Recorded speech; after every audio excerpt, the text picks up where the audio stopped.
Hi everyone, this is Elizabeth with World's Cup of Joe, Awaken Your Soul. Welcome to our Sunday Soul Love Through Literature series. In this series, we have been discussing twin flame connections found in literature. We continue the first book in the series, which is Jane Eyre by Charlotte Bronte.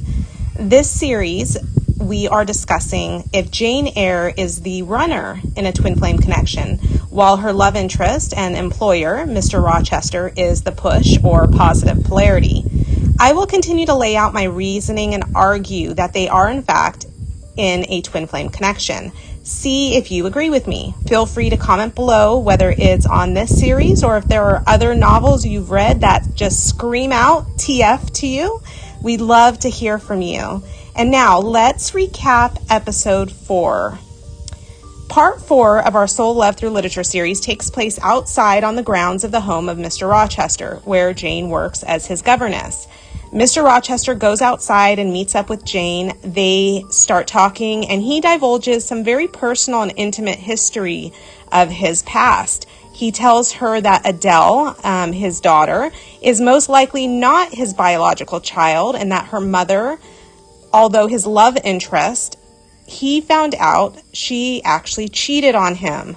Jane listens and feels good that he would confided so much in her. And at the end of the episode, it is Jane that starts realizing she is developing romantic feelings for Mr. Rochester. That is where we left off. Now, let's set the stage for today's episode. There's a very strange occurrence that happens in the middle of the night. Instinctively, Jane is up and woken to a queer laughter in the house, and soon she discovers that Mr. Rochester's bedroom has been set on fire. She doesn't know what has happened, but knows she must help save him. With that backdrop, let us begin. Part 4. Jane saves Mr. Rochester. Quote 1. I tried again to sleep, but my heart beat anxiously. My inward tranquility was broken. Jane Eyre. I'm starting this episode off with this quote because I love that Jane had a keen sense that something was wrong. Keep in mind, as the negative polarity, she can feel all of Mr. Rochester's energy, but he can't feel hers. Mr. Rochester is moments away from his room getting deliberately set on fire in an attempt to kill him from an unknown villain, and Jane sensed that something was terribly off.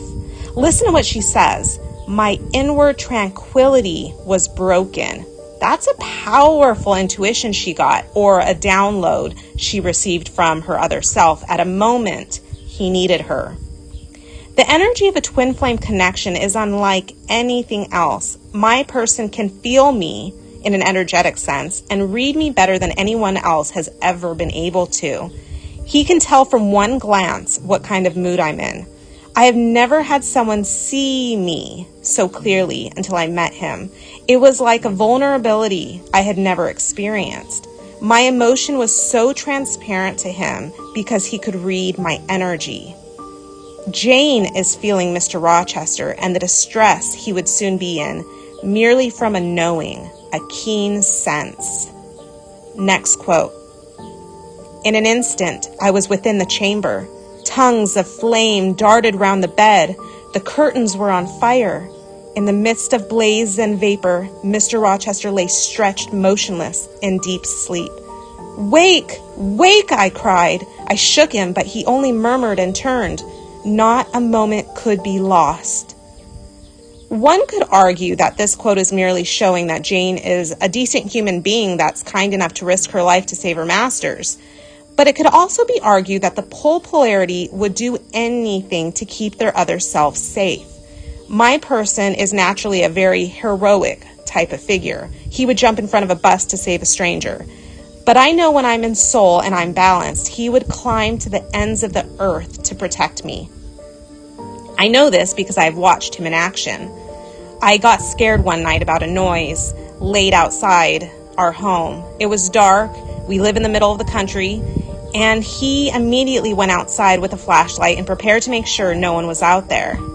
This was a sharp contrast to my ex-husband, who would tell me to check on scary noises in the middle of the night. Again, it could all be personality traits, but it's a knowing that your person would risk their life to save yours.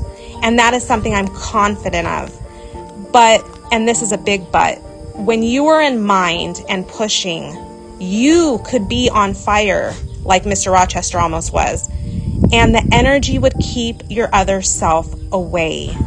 I too have experienced this with my person. My person, who would risk his life for a stranger, literally could not be in my presence when I was at my most physically vulnerable, when I had hurt my back and couldn't move and had to be chairlifted out of the house by paramedics. My person could not be around me. He was so repelled by my energy that it didn't matter that I was completely and utterly in distress. It doesn't make sense, but the energy is like that. So if you find yourself in a very vulnerable situation and try to reach out to your person to help you, and you are in separation, be very aware that they most likely will either ignore you or be unresponsive to your request. The energy won't allow them to help. Next quote. "Then I will fetch Leah and wake John and his wife," said Jane. "No, not at all. Just be still. You have a shawl on? If you are not warm enough, you may take my cloak yonder, wrap it about you, and sit down in the armchair. There, I will put it on. Now place your feet on the stool to keep them out of the wet."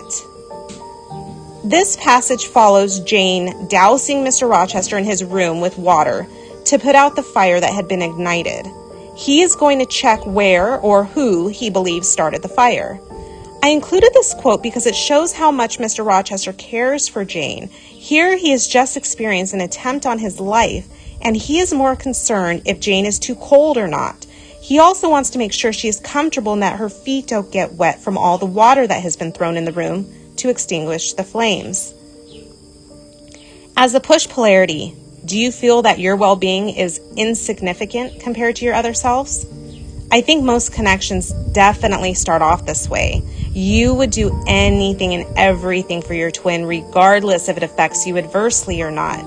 As you continue through your awakening, you will see that the true magic of the connection does not come from doing for them, but rather doing for yourself.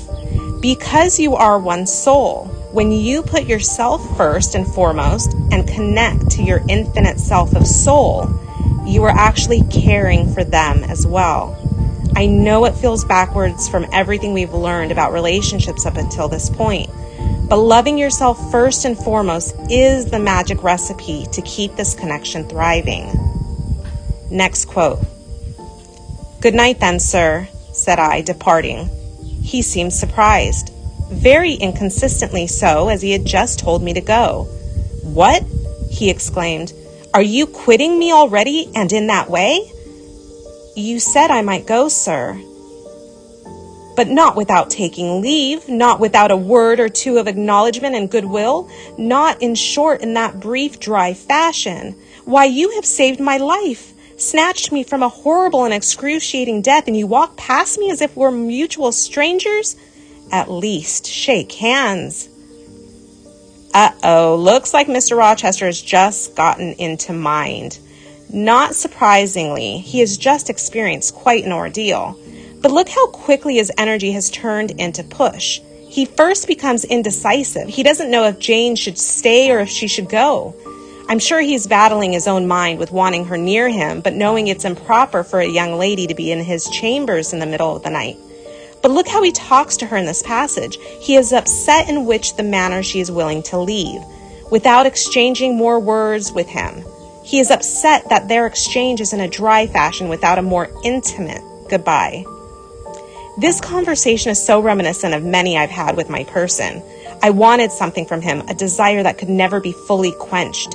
I could say "kiss me" to him, and the kiss was never long enough. I could ask him to say "I love you" to me, and it never hit the spot. I needed more. There was an agonizing need on my part towards him. I feel that same sense of intense longing on Mr. Rochester's part. He needs something from Jane, and no matter how she does it, it will never be enough. Next quote. "My cherished preserver, good night. Strange energy was in his voice, strange fire in his look. "I am glad I happened to be awake," I said, and then I was going. "What? You will go?" "I am cold, sir." "Cold, yes, and standing in a pool. Go then, Jane, go." But he still retained my hand, and I could not free it. "I think I hear Mrs. Fairfax move, sir," said I. "Well, leave me." He relaxed his fingers, and I was gone. We will conclude our episode today with this passage that is chock full of twin flame push and pull. Jane senses a strange energy in his voice when he says goodnight to her. This is an energetic connection, and it is being indicated as such in that line. Jane turns to leave, and he again stops her, not wanting her to go. Doesn't this feel familiar? How many times did you cling on the phone with your person, not wanting to get off, when it was obvious they were ready to hang up? Or what about staying in their presence longer than they seemed comfortable with? But it was like the energy was keeping you there. You needed to be there, or the pain of being away was too great. This is the same feeling that Mr. Rochester is conveying. Jane is eager to leave. She's cold and wants to go back to bed. Total pull polarity, especially when their twin is pushing, which it is undeniable that Mr. Rochester was pushing this evening. And she wanted to be any place but with him. She even comes up with another excuse when he doesn't release her hand, despite her saying she's cold, that she thinks she hears Mrs. Fairfax. Finally, that is enough to convince him, and it's time to allow her to leave. Notice how Jane, even though she cares for him, that last episode discussed that there was no one better she would rather be around. But this evening, when he is in mind, she doesn't want to be around him. That is the energy of a twin flame connection. It is on full display in this passage. This is why we like to tell our clients, don't judge what has been done. It's just energy, and the mind was reacting to the energy of the connection. When you align with soul, you learn that you must let the past go. Forgive yourself for anything the mind did or said, and realize that it is okay to now just be one with soul. Your actions and words from mind will be erased in the eyes of your person. They will forget because the energy of soul allows them to just be in the present moment with you. So if you are in soul, that is where they meet you and can be with you without any reminders of the past. I hope you enjoyed this episode and will join us again next week for Soul Love Through Literature.